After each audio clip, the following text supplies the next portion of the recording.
صل على سيدنا ومولانا محمد وعلى سيدنا علي وسيدتنا فاطمة وسيدتنا زينب وسيدنا حسن وسيدنا حسين وعلى آله وصحبه وبارك وسلم صل على سيدنا ومولانا محمد۔ بسم اللہ الرحمن الرحیم۔ السلام علیکم ناظرین، پروگرام صبح نور کے ساتھ آپ کا میزبان نذیر احمد غازی حاضر ہے۔ ناظرین کرام، حضرت ابو انیس محمد برکت علی صاحب رحمہ اللہ کی مشہور تالیف اسماء النبی الکریم صلی اللہ علیہ وآلہ وسلم سے ایک اسم مبارک پڑھنے کی سعادت حاصل کر رہا ہوں۔ سیدنا المزمل صلی اللہ علیہ وآلہ وسلم، ہمارے سردار کالی کملی والے، درود و سلام بھیجے اللہ آپ صلی اللہ علیہ وسلم، آپ کی آل پاک اور آپ کے صحابہ کرام پر۔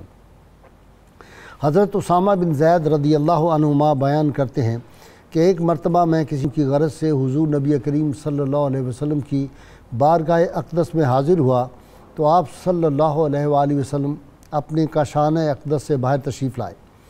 اس وقت آپ صلی اللہ علیہ وسلم نے ایک چادر مبارک لپیٹی ہوئی تھی اور مجھے کچھ محسوس ہوا کہ چادر کے اندر کچھ ہے۔ چنانچہ میں نے تاجدار کائنات صلی اللہ علیہ وسلم کی بارگاہ میں استفسار کیا تو آپ صلی اللہ علیہ وآلہ وسلم نے چادر مبارک کو اپنے شانہ اقدس سے اتارا تو کیا دیکھتا ہوں کہ حسنین کریمین طیبین طاہرین آپ صلی اللہ علیہ وآلہ وسلم کے جسم عطر کے ساتھ لپٹے ہوئے ہیں۔ آپ صلی اللہ علیہ وسلم فرمایا، یہ دونوں میرے بیٹے ہیں، میں ان دونوں شہزادوں سے پیار کرتا ہوں۔ ناظرین کرام، اولیاء کرام کے تذکار پاک جہاں ہو وہاں اللہ تعالیٰ کی رحمتوں کا نزول ہوتا ہے، اور حدیث مصطفیٰ صلی اللہ علیہ وسلم کے مطابق انبیاء کا ذکر عبادت، اولیاء کا ذکر گناہوں کا کفارہ ہوتا ہے۔ آج ہم ایک ایسی ہستی پاک کا ذکر پاک کرنے کی سعادت حاصل کر رہے ہیں جن کی دین اسلام کی تبلیغ کے لیے لازوال اور بے مثال خدمات ہیں۔ میری مراد حضرت جلال الدین حسین المعروف مخدوم جہانیہ جہاں گشت رحمۃ اللہ علیہ ہیں۔ ناظرین، زہد و تقوی کا یہ عالم کے 36 حج کیے اور ان میں سے 8 جو تھے اس زمانے میں پیدل کیے۔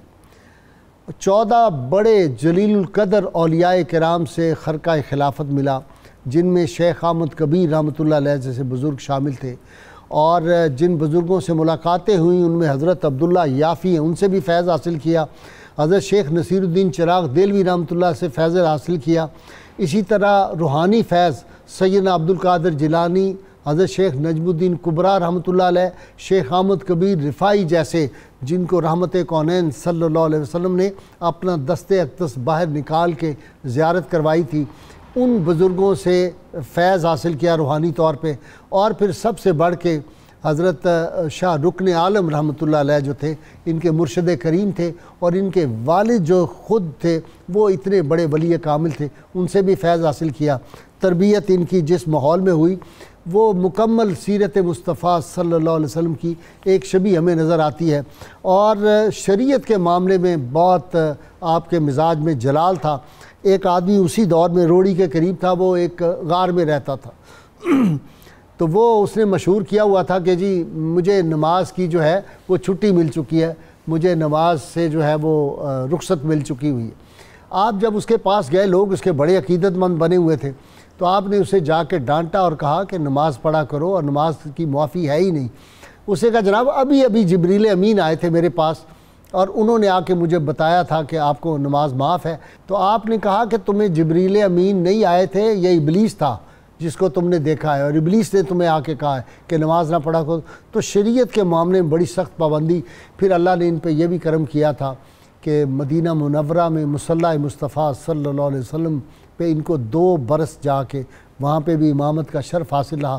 قرآن و حدیث کے عالم اور پوری دنیا جہان کے ممالک جو سے سیرو فی الارض کی عملی تفسیر تھے، جہاں جہاں گئے وہاں دین حق کی ایسی تبلیغ کی، کرامات کا ایک لمبا سلسلہ ہے ان کی زندگی میں۔ اور ابھی بچپن میں تھے، یہ وابی ولی تھے، والدہ کے بطن مبارک سے ہی یہ ولی تھے۔ حضرت شیخ جمال خندہ رحمۃ اللہ علیہ جو تھے، ان کے پاس ان کے والد گرامی ان کو لے کر گئے، بچپن میں یہ تھے، تو جب لے کے گئے تو انہوں نے دیکھا ان کی پیشانی کو، اور انہوں نے کہا کہ یہ بچہ تو بہت بڑا جو ہے مستقبل میں بہت بڑی شخصیت بنے گا۔ کہتے ہیں آپ کھجوریں کھا رہے تھے اس وقت حضرت جمال خندہ، تو انہوں نے ان کو بھی کچھ کھجوریں دی، سب لوگوں کو کھجوریں بانٹی، تو انہوں نے گٹھلی سمیت کھا گئے۔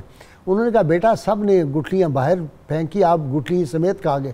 کہا حضور ولی اللہ کا ہاتھ جس گٹھلی کو لگاؤ میں اس کو کیسے پھینک سکتا ہوں؟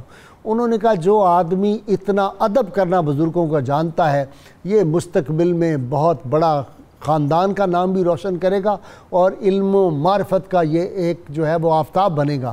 تو آج ہم حضرت مخدومیہ جہانیہ جہاں گشت رحمۃ اللہ علیہ جن کو کیسا فیض ملا، جن کے ادب کا وہ واقعہ تو مجھے ہلا کے رکھ دیتا ہے کہ حضرت شاہ رکن عالم رحمۃ اللہ علیہ اندر سے باہر نکلے تو سیڑھیوں پہ آپ جو تھے آپ لیٹ گئے، اور ان نے اپنا دست مبارک ان کے اوپر مرشد کریم نے رکھا اور رکھ کے کہا کہ تمہیں اللہ بہت بڑی عظمتیں دے گا۔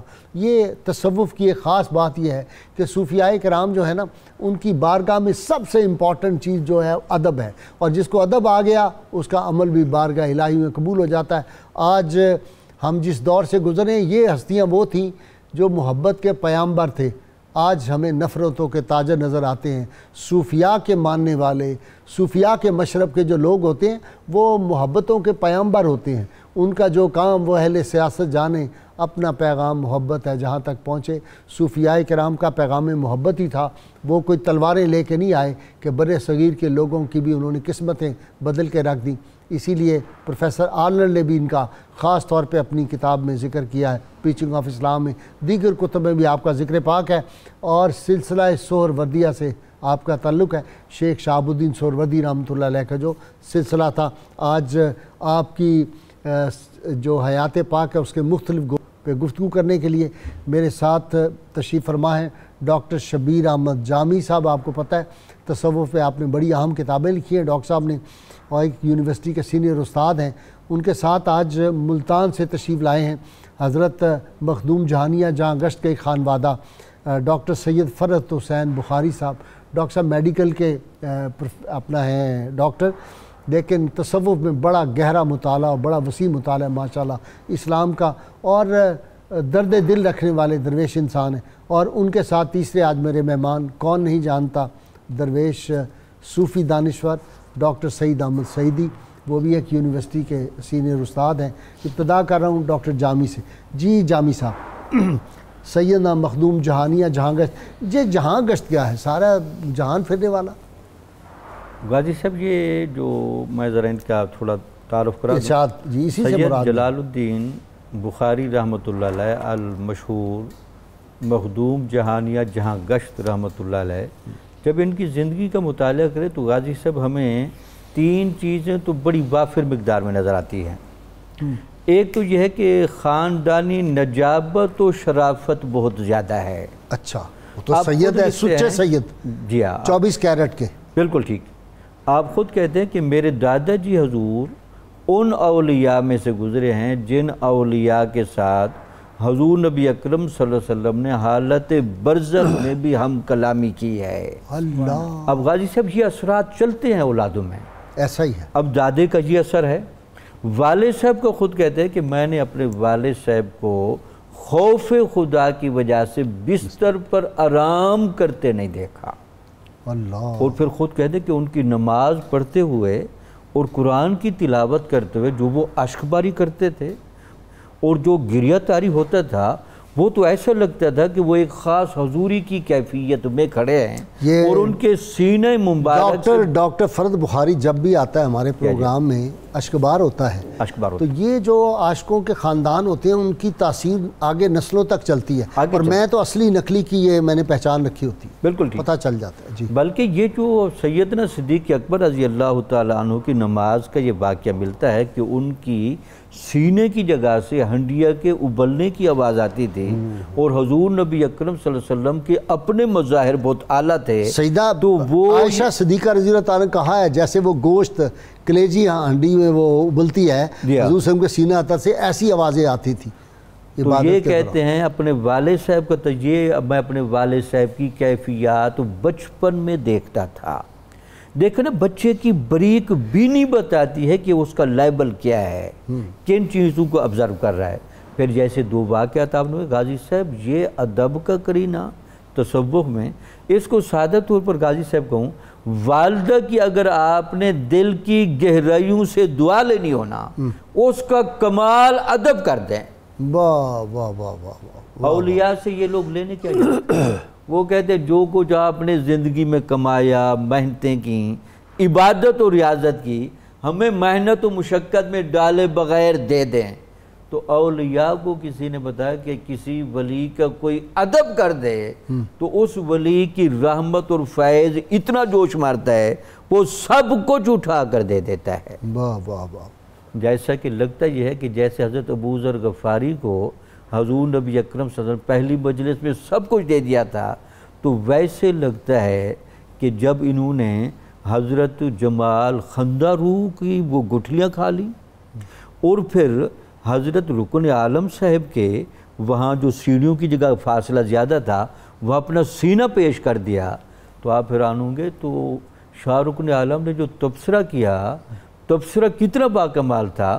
غازی صاحب وجہ کیا، ولایت سارا سراسر راز ہے، یا سب سے زیادہ چیک کیا جاتا ہے کہ آگے ظرف اور برتن تسلیم و رضا کی کس کیفیت میں ہے۔ بھائی وہ جو یہ جو ہے نا ادب اور یہ جو قربان ہو جانے والی بات ہے، وہ پھر ہوتی ہے تو تبھی ارشاد ہوتا ہے کہ اگر میرے بعد کوئی نبی ہونا ہوتا تو عمر ہوتا۔ عمر ہوتے، بالکل عمر نے وہ کردار اور وہ ادب اور وہ سارے سلیقے اور قرینے پیش کیے ہوں گے نا بارگاہ رسالت باب۔ اچھا جی، حضرت جہانگیر اشرف سمنانی رحمۃ اللہ کے یہ فرمانا طریقت میں، حقیقت میں اور معرفت میں کامل پایا ان کو؟ جی، بسم اللہ الرحمن الرحیم، الحمدللہ رب العالمین، والصلاة والسلام علی رسولہ الکریم وعلی آلہ واصحابہ وبارک وسلم۔ اچھا ڈاکٹر صاحب، ایک بات بھی آپ نے بتانی ہے میرے ذہن میں نے وہاں حاضری دی ہے کئی دفعہ، وہ کیا ہے وہ جہاں کہتے ہیں گھومیں اور آپ ہنسی اپنی روک کے دکھائیں، وہ بھی حضرت خندہ کا کوئی ہے؟ وہ حضرت سید جلال الدین سرخ پوش بخاری رحمۃ اللہ علیہ کے مزار شریف کے بعد، جی جی، وہ ایک بنی ہوئی چیز کوئی اس کے، وہ میں نے بھی تجربہ کیا نہیں ہنسی روک گامن سچار۔ اچھا، بسم اللہ الرحمن الرحیم، ولد رسول اللہ صلی اللہ علیہ وسلم، وارث و علوم سید المرسلین صلی اللہ علیہ وسلم، حضرت قطب عالم سید السادات ابو عبداللہ حسین جلال الملت والدین مختوم جہانیہ جہاں گشت بخاری اچوی قدس سرہ الاقدس۔ ٹھیک۔ ابو عبداللہ آپ کی کنیت تھی، نام مبارک حسین تھا، مشہور جلال الدین کے نام سے ہوئی۔ سید السادات ہندوستان کے تذکرہ نگاروں میں اولیاء کے جنہوں نے تذکرے لکھے ہیں، شاید ہی کسی کے ساتھ سید السادات لکھا ہو سوائے آپ کے یا آپ کے دادا حضرت سید جلال الدین کے ساتھ۔ ٹھیک۔ حضرت شاہ رکن عالم نے آپ کو خواب میں خرقہ پہنایا اور فرمایا قطب عالم شدی، تو انہوں نے جب آپ بیدار ہوئے تو وہ خرقہ مبارک موجود تھا۔ اچھا، اور قطب عالم کا انہوں نے آپ کو لقب دیا۔ سبحان اللہ، سبحان اللہ۔ جہاں گشت کا آپ نے فرما دیا، مخدوم جہانیہ، جب آپ ملتان میں گئے حضرت، نہیں جہاں گشت کیوں کہتے ہیں؟ جہاں گشت اس لیے کہ آپ نے سیرو فی الارض، اچھا، اور سارا سفر آپ نے پیدل فرمایا، ٹھیک، اور تمام حج جو حج اکبر ہیں وہ پیدل کی ہیں آپ۔ ٹھیک ہے۔ جہاز وغیرہ نہیں تھے اس زمانے میں؟ گھوڑا ملا تھا، کسی نے دیا تو آپ نے وہ بھی، ایک مدکوک تھے بیمار تھے ان کو دے دیا، اور خود پیدل یہاں سے روانہ ہو گئے۔ اللہ، اس دور میں؟ اس دور میں کوئی سڑکیں نہیں تھیں؟ کوئی سڑکیں نہیں تھی جی۔ اور مخدوم جہانیہ جب آپ پہنچے حضرت بہاؤالدین ذکریہ قدس سرہ الاقدس کی مزار شریف پہ، آپ کی حضرت ایک عادت مبارک تھی کہ آپ سال میں 3 دفعہ 40 اعتکاف کرتے تھے، 40 دن۔ اچھا۔ اور عید کی رات کو آپ باہر نہیں آتے تھے، کہتے تھے کہ میں نے اپنے مولا سے عیدی مانگنی ہے۔ اچھا۔ تو ملتان میں تھے تو حضرت شاہ رکن بہاؤالدین ذکریہ کی مزار شریف پہ تھے، تو آپ نے رات کو وہیں گزاری اور آپ نے درخواست کی کہ حضور مجھے عیدی دیں، تو انہوں نے فرمایا کہ ترا خدا بمخدوم جہانیہ خطاب کردہ، تمہیں اللہ تعالیٰ نے مخدوم جہانیہ کے نام سے خطاب کیا ہے، عیدی تو ہم ہی، یہی عیدی ہے تمہارے لیے۔ اچھا۔ تو پھر حضرت صدر الدین عارف کی مزار شریف پہ گیا تو انہوں نے بھی یہی جواب دیا جو ان کے صاحبزادے ہیں، جو ان کے صاحبزادے ہیں. حضرت شاہ رکن عالم کی مزار شریف پہ گئے تو انہوں نے بھی یہی جواب دیا. جب آپ باہر نکلے تو جو بھی ملتا وہ کہتا تھا ای مخدوم جہانیاں، یہ مخدوم جہانیاں، اللہ کے ولی کی زبان سے جو نکل. والد رسول اللہ صلی اللہ علیہ وسلم جب آپ مدینہ منورہ پہنچتے ہیں اور قدمین شریفین کی طرف کھڑے ہو کے آپ سلام عرض کرتے ہیں تو وہیں پر مشغول ہو جاتے ہیں. زائرین کو تھوڑی سی دقت ہو رہی تھی تو روضہ مقدسہ سے یہ آواز مبارک آئی، یا والدی لا تکم بین یدی زواری. تو یہ آواز تمام وہاں پہ جو زائرین تھے سب نے سنی، یہاں تک کہ شیخ حرم دوڑتے ہوئے آئے اور انہوں نے آ کے کہا کہ اے صاحبزادے یہ ایک جگہ ہے پیچھے جہاں پر حضرت شاہ رکن عالم اور حضرت شاہ نصیر الدین چراغ دہلوی سلام کے لیے عرض کرتے ہیں، آپ یہاں پہ کھڑے ہوں. تو آپ ادباً ان سے بھی 2 قدم پیچھے رکے. تو اور یہ والد رسول اللہ یا والدی جو حضور نے فرمایا، یہ ایسا معجزہ ہوا کہ وہاں پر مدینہ منورہ میں مکہ معظمہ میں آپ کو جو ملتا وہ یہی کہتا کہ انت والد رسول اللہ صلی اللہ علیہ وسلم، حضور کی اولاد ہو. کہ آپ کے وہ جو شیخ تھے حضرت عبداللہ مطری رحمۃ اللہ علیہ، وہ تہجد کے وقت آپ کے پاس جب آتے تو ایک ہاتھ میں ان کے چراغ ہوتا، دوسرے ہاتھ میں کھانا ہوتا، اور وہ آپ کے حجرے میں آتے اور آپ کہتے آپ تو میرے استاد ہیں، آپ نہ آیا کریں، میں حاضر ہوں گا. تو وہ حضرت شیخ عبداللہ مطری فرماتے نہیں، تم قطعاً نہیں آؤ گے میرے پاس، انت ولد رسول اللہ صلی اللہ علیہ وسلم، تم تو حضور کے صاحبزادے ہو، میں آؤں گا تمہارے پاس، میں تمہیں پڑھاؤں گا. حضرت عبداللہ یافی رحمۃ اللہ علیہ جن کا آپ نے انٹرو میں تذکرہ فرمایا، وہاں 7 سال آپ ان کے پاس رہے حرم مکہ شریف میں. ایک دفعہ وہ وضو کے لیے انہوں نے برتن اٹھایا پانی کے لیے تو آپ نے وہ برتن لے لیا تو انہوں نے کہا نہیں تم مجھے وضو نہیں کراؤ گے، تم تو حضور کے صاحبزادے ہو. تو یہ وہاں پہ شہرت تھی کہ حضور کے یہ صاحبزادے ہیں. حضرت اشرف سمنانی رحمۃ اللہ علیہ نے اپنے لطائف اشرفی اور مکتوبات شریف میں لکھا ہے کہ یہ وارث و علوم سید المرسلین ہے. آپ کی ایک کرامت ہم کہیں لیکن آپ اس کو کرامت نہیں کہتے تھے کہ ہر سال شب قدر کے جو عجائبات ہوتے تھے آپ ملاحظہ فرماتے تھے کہ کائنات جو ہے سجدے میں، اور پھر آپ یہ کہتے تھے کہ یہ میری کرامت نہیں ہے، اس کا جو ادراک ہے یہ میراث لنا الی رسول اللہ صلی اللہ علیہ وسلم، مجھ سے لے کر میرے تمام آباء و اجداد تک یہ میراث ہے، فی کل سنۃ، ہر سال ہمیں شب قدر ملتی ہے. اچھا جی، لطائف اشرفی ڈاکٹر صاحب بڑی زبردست کتاب ہے اور وہ میں تو سجیسٹ کروں گا کہ ہماری نوجوان نسل کو وہ پڑھنا چاہیے. اور بعض لوگ آتے ہیں نا کہتے ہیں جی کوئی وظائف بتائیں، کوئی نقش بتائیں فلانا، تو اس میں تو بڑے بڑے زبردست وظائف ہیں. لطائف اشرفی میں آپ دیکھیں بڑے بڑے زبردست بلا شبہ. بل تذکرہ ہوا تو میں حضرت جہانگیر اشرف سمنانی رحمۃ اللہ علیہ کا تبصرہ بھی جو انہوں نے فرمایا آپ کے بارے میں وہ کر دیتا ہوں. جی ضرور. آپ نے فرمایا کہ میں بڑے بزرگوں سے ملا ہوں لیکن جس قدر حقائق و معارف اور دقائق و عوارف حضرت مخدوم جہانیہ رحمۃ اللہ علیہ سے صادر ہوئے ہیں میں نے کسی میں نہیں دیکھے. ٹھیک. اور آپ فرماتے ہیں کہ متاخرین میں سے کسی بزرگ کو یہ شرف نہیں ملا، آپ واقعتاً مظہر العجائب و مصدر الغرائب تھے. مظہر العجائب و مصدر الغرائب. آپ نے 7 بادشاہوں کا زمانہ پایا ہے جس میں علاء الدین خلجی، شہاب الدین خلجی، قطب الدین مبارک شاہ، ناصر الدین، غیاث الدین تغلق، محمد بن تغلق اور فیروز شاہ تغلق ہیں. بادشاہ ہی آتے تھے ان کے پاس، بادشاہ آتے تھے، یہ نہیں بادشاہوں کے پاس جاتے. بلا شبہ ایسے. اور پھر ایک اور پہلو یہ ہے کہ جب آپ کو شیخ الاسلامی کا منصب دیا گیا، چیف جسٹس کا، تو آپ 40 خانقاہیں آپ کے سپرد کی گئیں. تو خواب میں حضرت شاہ رکن عالم رحمۃ اللہ علیہ کا اشارہ ملا کہ آپ اسے چھوڑ کے نا چلے جائیں. تو اس وقت انہوں نے بھی پھر یہ سفر اختیار کیا تھا. واہ واہ واہ. یہ جہاں گشت کا جو شرف ہے اس اشارے سے ان کو نصیب ہوا. اور جب آپ پڑھتے تھے ابتدائی تعلیم تو ظاہر ہے اچ شریف میں انہوں نے حاصل کی. اچ بہت بڑا مرکز ہوتا تھا. والد خود اتنا یہ جو اچ شریف کا علاقہ ہے یہ بڑی دنیا کی بہت بڑی یونیورسٹی تھی. ہاں جی، سب سے بڑا، ہماری بڑی رچ تاریخ ہے علمی. بلا شبہ ایسے. تو بہاولپور جو ہے وہ بڑا علم و معرفت کا ایک مرکز رہا ہے. یہ سارے علاقے بس بد نصیبی ہے امتداد زمانہ کے. پھر اچھا، اس کے بعد ہوا یہ کہ آپ کچھ کتابیں رہ گئی تھیں جن کی آپ تکمیل چاہتے تھے تو آپ ملتان شریف آ گئے. جب ملتان شریف آئے تو ان کا انتظام خانقاہ کی بجائے ادارے میں کیا گیا اور کھانا جو ہے ان کا گھر سے منگوایا پہلے، رکن عالم کا جو کھانا تھا اسی میں سے کھانا آیا، اور پہلے بتا دیا کہ یہ جو میرا بیٹا آ رہا ہے مخدوم جہانیہ جہاں گشت جو آ رہا ہے، یہ ادھر خانقاہ میں رہنے کے لیے نہیں آ رہے بلکہ علم حاصل کرنے کے لیے آ رہے ہیں، اور وہاں پورا 1 سال رہے، اور اس کی پیک وہ تھی کہ جب اپنا سینہ جس کی طرف آپ نے اشارہ کیا وہ پیش کر دیا۔ آپ چونکہ گھومتے رہے، دنیا کا سفر کیا، تو اس میں سفر کرنے سے وسعت پیدا ہوتی ہے، اور اس وسعت کے اندر پھر حکمتیں کھلتی ہیں قدرت کی۔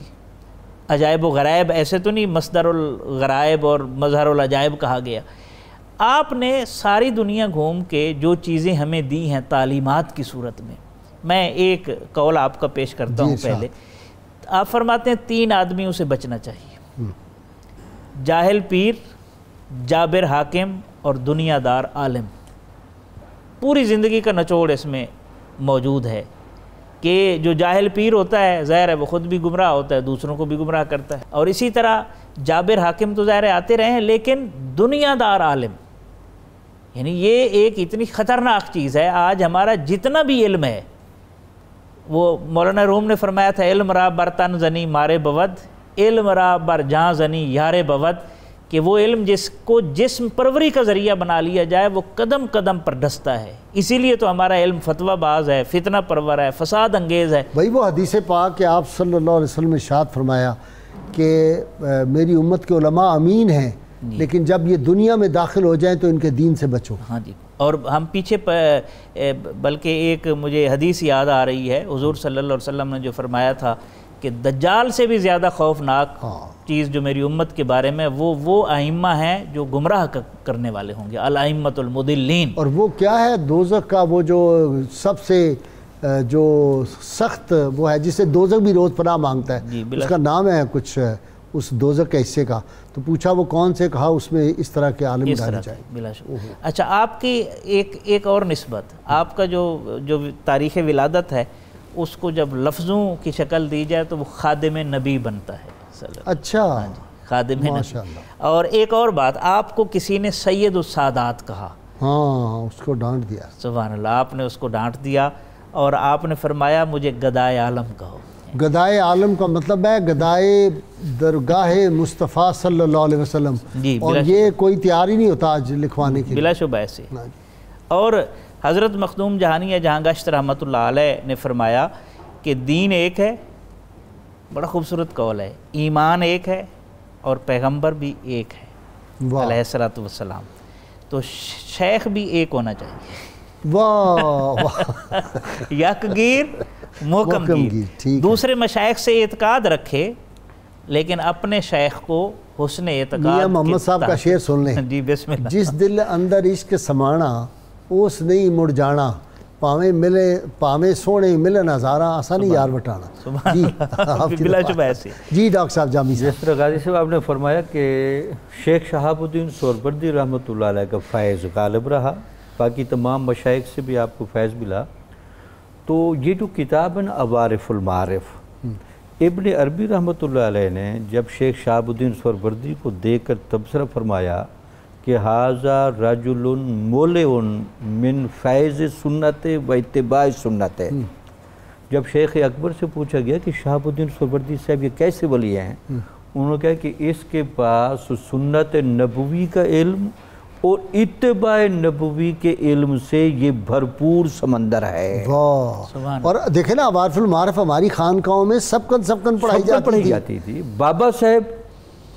فرید صاحب اس کو پڑھنے گئے، خود شیخ شہاب الدین سہروردی سے خود پڑھ کے ہے، تو امام یافی صاحب نے پھر آپ کو کہا کہ آپ نے چلو ہم سے بھی پڑھ لیا عوارف المعارف، آپ خود جائیں وہاں عراق میں، تو ابھی تک وہ 130 سال کی عمر میں زندہ ہے ان کے خلیفہ شیخ شہاب الدین سہروردی کے شرف الدین تستری رحمۃ اللہ علیہ، ان کے پاس گئے اور ان کے پاس جا کر وہ عوارف المعارف پڑھی اور وہ نسخہ دیا جو شیخ شہاب الدین سہروردی کا تصحیح شدہ تھا، اور اس سے اتنا خوش ہوا کہ وہ نسخہ خود ان کو دے دیا۔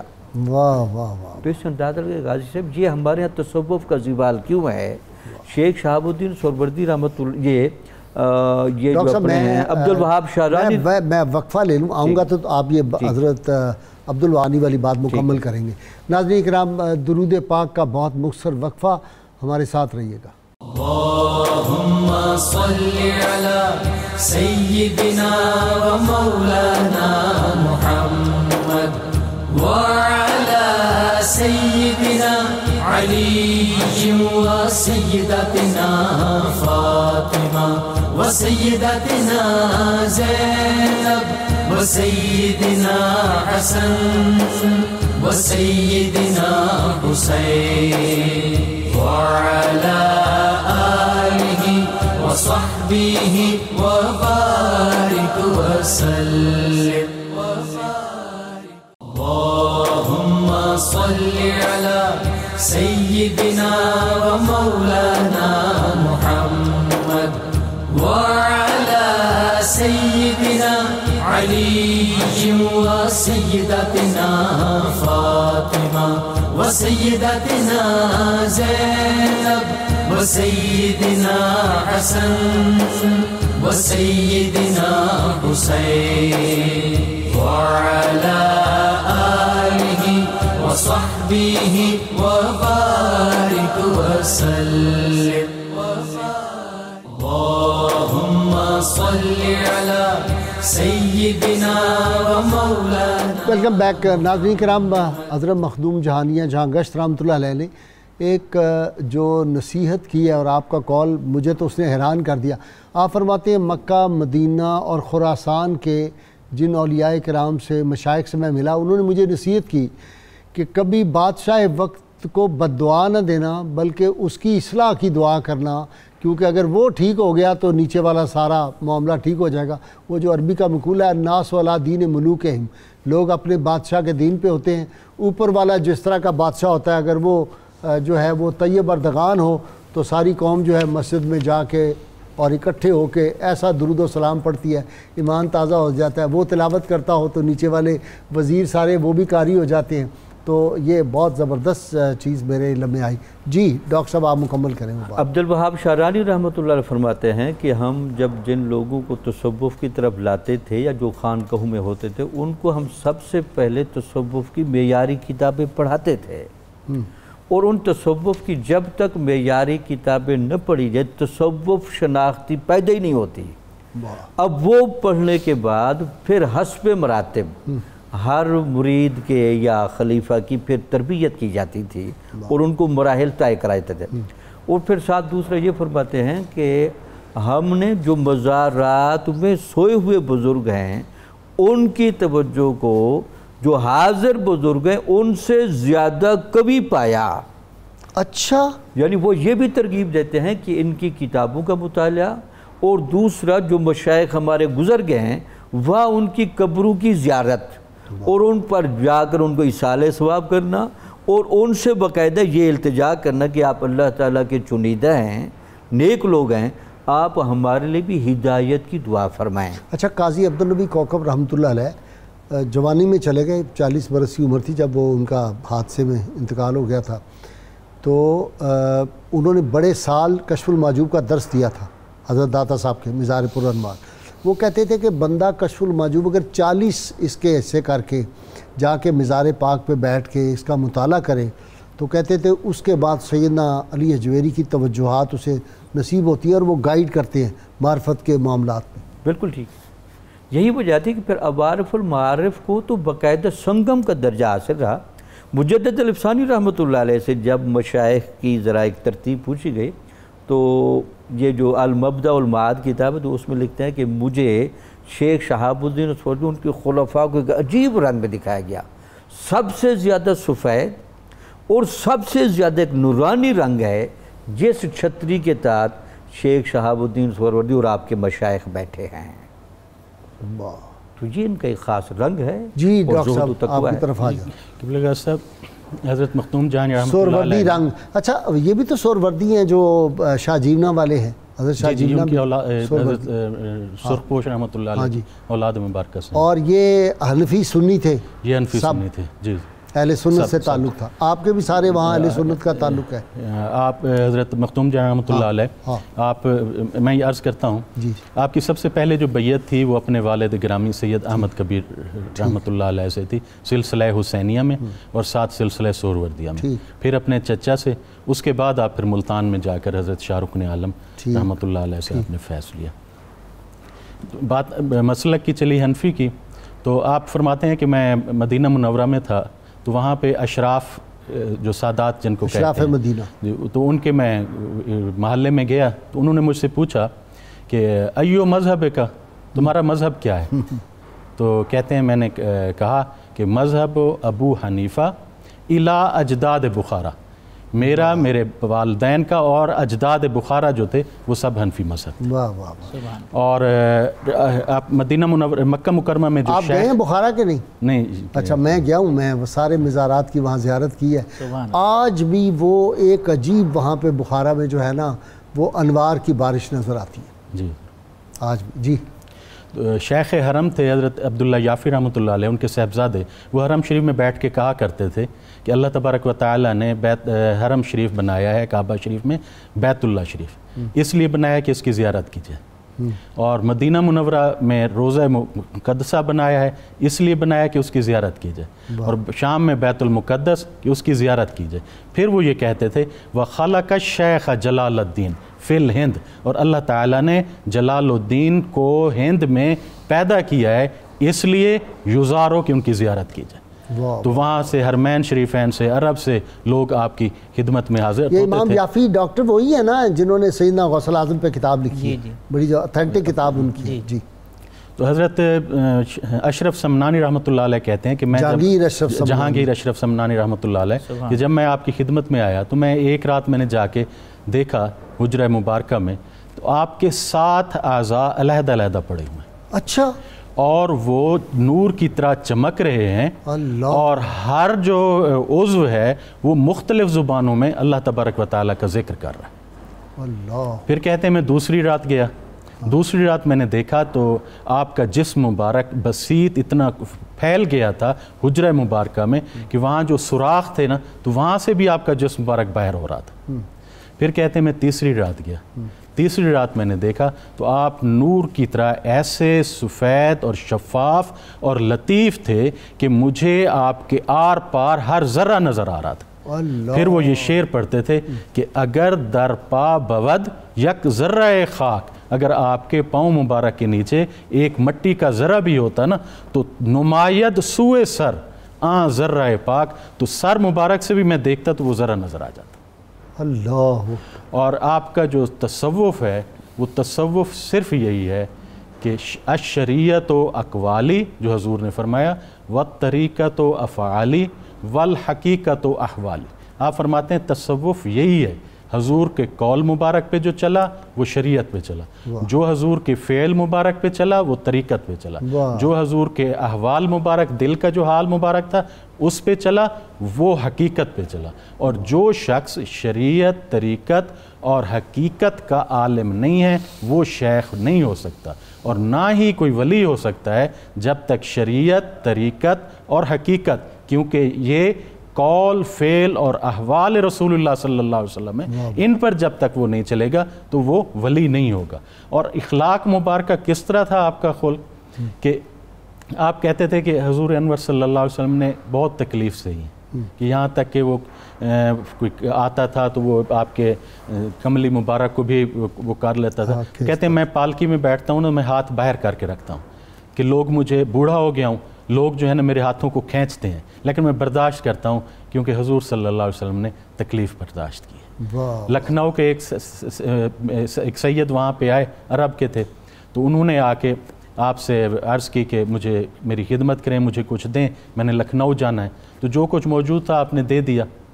تو انہوں نے باہر جا کے شور مچایا خادموں سے کہ نہیں مجھے اور چیز دیں اور چیز دیں. انہوں نے شاید کوئی سخت بات کہہ دی ہوگی، وہ اندر دوڑتے ہوئے اور آقا مخدوم آپ کے خادم جو ہے نا مجھے مارتے ہیں. تو آپ ایسے بیٹھے تھے، آپ نے یوں گردن مبارک اونچی کی اور کہا کہ اگر وہ تمہیں مارتے ہیں تو تضربنی، تو مجھے مار، او تقتلنی، بلکہ مجھے بے شک قتل کر دے، میں اپنا خون تم پر معاف کرتا ہوں. جب اس نے یہ دیکھا اخلاق